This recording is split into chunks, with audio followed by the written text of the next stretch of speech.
আতশবাজিতে আগুন ধরে গেছে, আতশবাজিতে আগুন ধরে গেছে, আতশবাজিতে। কিছু কিছু টুটমারানি মার্কা বেজর মা কন্ডম দুর্ঘটনা জন্ম হয়েছে এরকম কিছু বলা হয় না যে এগুলো কালকে 31 নাইট উদযাপন করছে।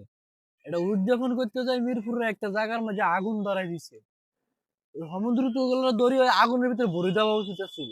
হ্যাঁ, সরকারি ভাবে বেসরকারি ভাবে একদম প্রত্যেক মসজিদে মসজিদে বলা হয়েছে যে এই দিন মুসলমানের কোন রকম কালচার না, এটা পালন করার দরকার নাই। সবাই সচেতন করা হয়েছে প্রত্যেক নামাজের সময়, প্রত্যেকবার সরকারি বেসরকারি যে যেমনি পারছে সবাই এই ব্যাপারে সচেতন করছে।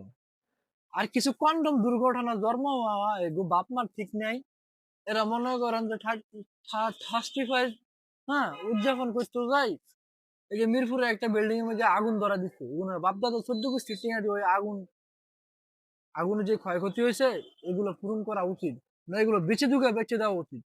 মারানের প্রভাব